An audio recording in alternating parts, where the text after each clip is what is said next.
저자의 모든 의견에 제가 다 동의하는 것은 아니지만 표지에 적힌 이 문장과 제목만큼은 저에게 아주 재밌게 다가왔어요. 진정성과 거짓말은 굉장히 대비되는 키워드이거든요. 진정성의 정확한 실체는 모르지만 진정성 없는 것이 무엇인지는 직관적으로 알고 있으며 진정성이 뭐든 간에 사람들은 그것을 원합니다. 도대체 진정성이 뭐길래 우리는 진정성 있고 싶어하고 이 시대는 왜 진정성을 요구하는 걸까요? 그 답에 대한 힌트는 오늘 책 진정성이라는 거짓말에서 찾을 수 있습니다. 요즘 이런 말 많이 들어보셨습니까? 어떤 것에 혹은 무엇에 진심인 편이다. 저처럼 고양이에 진심일 수도 있고요. 어떤 분은 빵에 진심일 수도 있고요. 자동차에 진심일 수도 있겠고요. 패션에 진심일 수도 있겠습니다. 이렇듯 밀레니얼 세대와 G세대에서 요즘 진심이란 발화가 두드러지게 나타나고 있습니다. 왜일까요? 기술이 생산의 민주화를 이루게 도와줬거든요. 디지털 기술이 도입이 되고 3D 프린터 같은 것들, 그다음에 글로벌 아웃소싱이라고 하고 있죠. 같이 움직이는 사람들의 거대한 어떤 설비와 노력들이 품질을 같게 만들어주고 있습니다. 상향 평준화되고 있는 것이죠. 그렇다면 사람들은 품질이 같다? 그다음에 뭐를 원하게 되냐면 품질보다 더 높은 차원, 더 깊은 것을 원하게 됩니다. 즉, 이 일을 왜 시작했는지, 그다음에 브랜드에 어떤 스토리와 전통이 있는지를 따지는, 다시 말해서 진정성을 따지는 소비자들이 늘기 시작했다는 겁니다. 여러분, 지역명을 넣고요. 카페를 검색으로 넣으면 온갖 정보들이 스마트폰에 주르륵 나옵니다. 여기에는 별점도 있고요. 그다음에 사용자들이 남겼던 리뷰의 개수들, 그다음에 그 카페가 언급된 문서 수에 이르기까지 평가가 수치화돼서 나타나는 걸 볼 수가 있습니다. 이제 카페가 어디 있든지 간에 그곳이 좋은 곳이라면 누구에게나 발견되는 세상입니다. 그러나 갑자기 입에 풀칠하기 위해서 아무런 준비 없이 카페를 연 사람과 커피가 정말 좋아가지고 수십 년을 보낸 분과는 경쟁하기 어려운 사회가 된 것이에요. 그야말로 진정성이 중요한 시대가 온 것입니다. 국어사전에 진정성을 검색하면 진실하고 참된 성질이라고 나오거든요. 이 책에서는 진정성을 authenticity, 우리나라 말로 한다면 진짜 정도라고 한 단어로 표현하고 있지만 영어 사전에 진정성을 검색하면 sincere, truth 같은 것들도 같이 나옵니다. 그야말로 진정성이라는 단어 안에는 참 여러 가지의 의미들이 담겨 있고 또 섞여 있는 것이 아닐까라고 우리는 추정할 수 있습니다. 그래서 이 책에서는 사람들이 진정성을 어떻게 생각하는지 직접 조사를 해보았습니다. 진정성을 선호한다고 말하는 것과 진정성이 무엇을 의미하는지 아는 것은 완전히 다른 얘기다. 진정성 있는 인간으로 만드는 요소가 무엇인지 묻는 질문에 응답자의 3분의 1 이상이 인격이라고 답했고 38%는 기타라고 답했다. 진정성을 가장 잘 정의하는 단어를 고르라고 하자 61%가 진실한 것, 19%가 실제인 것을 골랐다. 여론조사 및 트렌드 분석 전문가 존 조그비가 2007년도에 미국 사람들 대상으로 실시한 진정성에 관한 설문조사 결과입니다. 사람들이 거론하는 진정성이 어떤 의미인지 가늠하기 위한 조사였는데요. 진정성의 요소는 인격이 중요하고 진실하고 실제인 것이라고 답한 사람들이 많았다는 것입니다. 어차피 존재하는 모든 것은 실제하는데 이게 과연 진정성일까요? 뭔가 명쾌하게 결론이 나지 않습니다. 어쨌든 결과를 종합해 보니까 표지에 적힌 말처럼 사람들은 진정성이 뭔지 정확한 실체는 모르는데요. 진정성 없는 태도나 사람은 귀신같이 한다는 겁니다. 그리고 또 하나, 진정성이라는 단어는 언제나 좋은 뜻으로 쓰이고 있다는 거예요. 인간관계에서 진정성 있는 사람을 보면 속이 깊다, 진중하다 말하고요. 진정성이 없어 보이면 가볍다, 얄팍하다 평가하는 것처럼 말입니다. 자, 이거는 2007년도에 미국 사람들의 설문조사 결과를 종합한 거라면 2021년도 현재 대한민국 사람들은 진정성을 어떻게 생각하고 있을까요? 저희가 진정성이라는 단어를 빅데이터로 분석해 봤더니 연관어로 이런 말이 나왔어요. 마음, 생각, 가치, 삶, 의미, 모습, 방송 등등 여러 가지가 있었습니다. 그 중에서 제 눈에 가장 먼저 띈 단어는 바로 사과예요. 진정성의 연관어로 사과가 굉장히 높은 순서로 올라옵니다.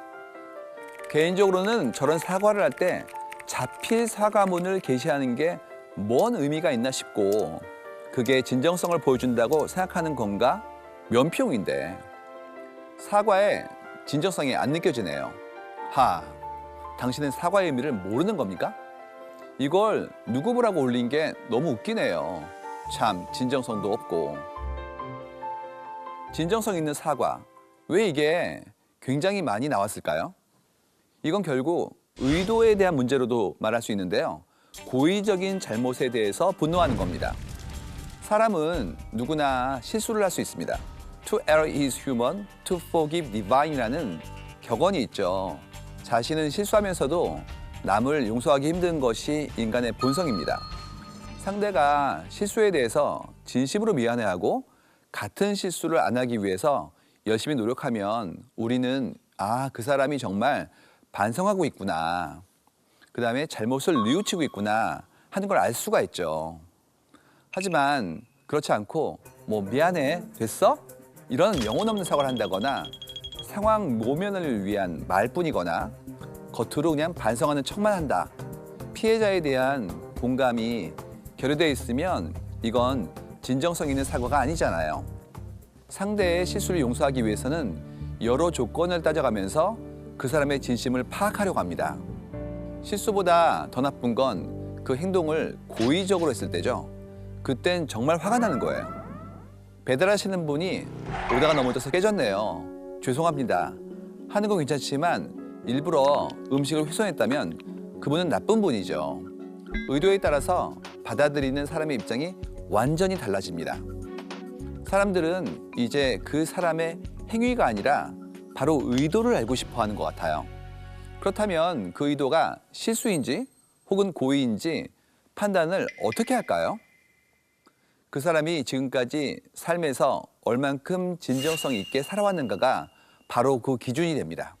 페이스북에 자기 정보를 무차별적으로 노출하는 습관은 그런 성취와는 전혀 무관하다. 투명성과 공개성이 같이 있으려면 거기에는 자발적이면서 다소 신중한 면이 곁들여져야 하기 때문이다. 저자 또한 철저히 공개하는 투명성과 진정성을 동일시하는 관념에 일침을 가합니다. 투명한 것이 진실한 것이고 좋은 것이라는 것은 착각이라는 거죠. 오히려 너무 투명하면 부작용이 있을 수도 있어요. 무조건적인 투명성은 위험성도 따릅니다. 가령 상대에게 하면 기분 나쁠 수 있는 말을 나는 진정성 있는 사람이다라는 신념으로 내뱉으면 안 되는 거죠. 이는 진정성에서 필요한 투명성을 잘못 인지하고 있는 거예요. 그런데 저자는 왜 책 제목을 진정성이라는 거짓말이라고 정하면서까지 진정성에 대해서 지적할까요? 지금 사회가 가짜 진정성이 팽배하고 있기 때문이라고 이야기합니다. 이 책의 부제가 진정한 나를 찾다가 길을 잃고 헤매는 이유인데요. 저자는 진정성에 대한 개념을 오해하거나 너무 한 가지 측면과 관점에서 진정성을 추구하는 사람들의 태도를 비판적으로 바라봤어요. 그중 하나가 진정성을 핑계로 원시성을 숭배하는 겁니다. 루소의 가차없는 근대 비판에서 시작해 이국적인 것에 집착하던 19세기, 멸망을 환호하는 오늘날의 쇠퇴론으로 이어지는 원시주의 사고방식에는 좀 더 소박한 사회, 경제조직 형태로 되돌아감으로써 소외현상의 원인을 극복하려는 질긴 욕망이 담겨 있다. 루소의 야심을 원시주의로 보는 통념은 잘못된 것이다. 이게 무슨 말인가 싶으시죠? 이 책의 2장 챕터 이름은 뭐냐면 순진한 원시주의로의 회귀입니다. 루소가 남긴 말 중에 지금까지도 회자되는 유명한 명언이 있어요. Back to the nature. 자연으로 돌아가라. 쉽게 말해 진정성 있는 삶을 추구하는 사람들 중에 루소 말처럼 자연으로 돌아가 단순 소박한 삶을 살아야 한다고 생각하는 사람들이 꽤 많다는 겁니다. 그런데 저자는 이런 생각은 루소의 사상을 잘못 이해하고 있는 거라고 이야기합니다. 여기서 루소가 말하는 자연이 태초의 환경 숲속이 아니에요. 루소는 어떤 오지나 문명과 떨어져 있는 원시인이 되라는 게 아니라 우리 내면을 들여다보고 진정한 자기를 찾으라고 제안했을 뿐이라고요. 루소의 견해에 따르면 진정성 있는 인간은 자기 감정에 귀 기울이는 사람인 겁니다. 이걸 오해한 사람들이 갑자기 진정성을 추구한다면서 문명을 거부하고 원시 시대로 돌아가고자 하는 거예요. 지위 추구의 욕망은 절대로 사라지지 않는다. 특별한 취향과 감각을 반영하는 삶을 창조하기 위해 시간과 정성을 들이는 일이 중요해진 것이다. 과시용 진정성은 유혹적이고 매력적이다. 과시가 유효하려면 최소한 외관상 유용하거나 사회적으로 유익한 모습을 띄어야 한다는 베블런의 통찰을 새로운 방향으로 전개하기 때문이다. 즉, 본의를 숨기고 마치 다른 목적을 지니는 듯한 외양을 연출한다. 저자가 두 번째로 지적한 가짜 진정성은 과시용 진정성이에요. 여기서 언급된 베블런은 1899년에 유한계급이라는 용어를 처음으로 제안했어요. 자본소득이 높아 노동하지 않고도 살 수 있는 사람들을 지금부터 유한계급이라 부르자는 거였죠. 이들은 노동을 하지 않습니다. 대신 어떻게 하면 나의 여유를 더 많이 표현할 것인지가 중요한 그들의 일이었어요.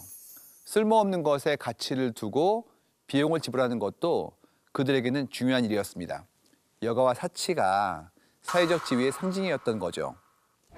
그래서 19세기의 상류 계급은 사냥, 스포츠, 펜싱에 몰두하는 한편 미적 감각을 발달시키고 에티켓을 연마하고 어려운 언어를 익혔습니다. 귀족 같은 분들이 이런 식으로 과시적인 소비를 했다면 시간이 흘러서 이젠 남들이 다 아는 것 말고 남들과 다른 것, 나만의 개성을 표현하기 위해서 소비합니다. 저자는 그걸 쿨이라고 표현합니다. 유한계급의 과시 소비세에서부터 쿨까지 거치고 나면 다음은 뭘까요? 아마도 진정함을 찾는 소비를 하는 것이 아닐까요? 여기서 저자는 과시를 위한 수단으로지만 겉으로 보기엔 진정성 있는 소비를 한다는 이유로 과시하려는 의도는 숨기면서 사회에 기여하거나 공헌한 것처럼 포장하는 사람들을 지적하고 있습니다. 남들과는 다른 나의 특별한 취향에 시간과 돈을 투자해서 공들이는 것이 과시용 진정성에 의한 소비라는 겁니다. 예를 들어서 이런 거죠. 진정성 있는 라이프 스타일을 추구하려면 유기농만 먹어야 돼요. 와인도 그냥 아무거나 먹으면 안 돼요. 때로와를 따져봐야죠. 똑같은 품종일지라도 기후가 어땠는지, 토양 상태는 어땠는지에 따라서 맛이 달라지니까요. 뿐만 아니라 예전에는 상류층이나 귀족들이 했을 법한 취미인 승마, 골프 같은 것들이 대중의 영역으로 왔어요. 그러니까 이런 여가를 즐기는 사람들이 남들과 달리 의미 있는 소비, 진정성 있는 소비, 자기 실현을 한다고 생각하는데 사실은 다 광고와 미디어의 브랜딩에 영향을 받은 것지도 모른다고 이야기합니다. 예를 들어서 무균질 우유는 균이 없는 우유란 뜻이 아니라 균질 과정을 거치지 않은 우유를 말합니다. 균질이라는 게 소화가 잘 될 수 있게 우유에 포함된 지방을 잘게 부수는 공정을 말합니다. 성분이나 성질이 고루 일정하지 않음이라는 뜻을 가진 무균질의 균은 고를 균을 쓰지만 사람들이 인식할 때는 세균의 균으로 받아들일 수도 있습니다. 깨끗한 무균질 고급 우유로 시작되는 광고가 있었는데 어디에도 세균이 없다는 표현은 들어있지 않았습니다. 하지만 대중들은 이것을 균이 없다는 의미로 은연중에 받아들일 수 있는 것이거든요. 결국 상대방 혹은 대중들이 원하는 사실이나 이미지를 전달해 줘야 하는 겁니다. 이제 물질이 팔리는 게 아니에요. 철학이 팔리는 것입니다. 브랜드만의 고유한 상징이 있어야 돼요. 색상은 오늘날 브랜드가 즐겨 쓰는 상징 중 하나입니다. 예전에는 자연에서 얻기 어렵다는 이유로 보라색이 권력의 상징이 되기도 했습니다. 에르메스는 오렌지색, 티파니는 티파니 블루를 그들의 상징, 즉 시그너처로 잡았죠. 세월이 흘러도 그 상징은 우리 기억 속에 퇴색되지 않고 남아있잖아요. 스타벅스는 1970년대 초반 시애틀의 정서를 팝니다. 스타벅스란 이름은 소설 모비딕 속에 나오는 주인공 중에 한 명의 이름이에요. 그러니까 그 작품을 알고 있는지 은연중에 묻는 것이기도 해요. 이런 것들을 스토리화하는 작업이 바로 브랜딩의 출발점입니다. 이처럼 자연스레 어떤 브랜드를 선택하는지가 계속 나의 안목 또는 조회를 드러나게 될 겁니다. 갈수록 소비자는 내 생각과 일치하는 브랜드를 기꺼이 받아들이게 될 거예요. 저자는 진정성을 내세우며 오리지널에 집착하는 태도 역시 위험하다고 봤어요. 어떤 대상의 뿌리, 과거의 행적, 정체성 등에 집착하면 진정함의 자격을 부여해서 계급이 형성되고 이로 인해 진정한 것은 진정하지 않은 것보다 상대적으로 우월해질 수 있다고 언급합니다. 사람들은 직관적으로 한 사람의 성장 배경과 정체성 사이에는 밀접한 관계가 있다고 여긴다. 출신지가 어디냐? 라는 이력에 관한 질문은 당신은 어디서 비롯되었느냐? 라는 실존적 질문을 답하는 데 도움을 준다. 더 나아가 여기에는 규범적 차원까지 존재한다. 한 사람의 배경이 인종, 계급, 교육 수준, 심지어 출신 국가의 어느 지역 출생이냐 하는 것까지 그 사람이 말하고 노래하고 쓰고 그릴 수 있다고 정당히 주장할 수 있는 범위와 한계를 규정한다고 전제할 때 그러하다. 한 목소리가 다른 목소리에 대해 누리는 상대적 진정성이 도덕적 우월감 경쟁을 초래하는 것이다. 책에서는 이 현상을 에이브릴 라빈의 스케이터 보이의 예를 들어요. 사실은 에이브릴 라빈이 스케이트보드를 탈 줄 모른대 라는 악의에 찬 루머가 돌았다고 설명하죠. 이게 왜 악의적인 루머냐면 당시 이 가수는 소도시 길바닥에서 놀던 진짜 스케이트보드 소녀를 아티스트 이미지로 잘 확립해 놓은 상태였거든요. 따돌림 당하던 스케이트보드 소년이 유명해져서 자신을 진심으로 이해해주는 소녀를 만난다는 취지의 가사인데 그녀가 스케이트보드에 올라타 방향 조정도 제대로 못한다면 얘기가 완전히 달라진다는 겁니다. 우리나라 아티스트로도 이 비슷한 얘기를 해볼 수 있을 것 같아요. 장기하의 싸구려 커피라는 노래 가사입니다. 싸구려 커피를 마신다 미지근해 적잖이 속이 쓰려 한동안 언론에서는 장기하를 88만 원 세대를 대변하는 가수라고 표현했습니다. 싸구려 커피를 마셔도 별일 없이 산다는 88만 원 세대의 자화상을 담은 노래를 부르는 밴드라고 했죠. 가사만 보면 자취 경력 도합 10년 차는 되어 보이는데 반전이 있었습니다.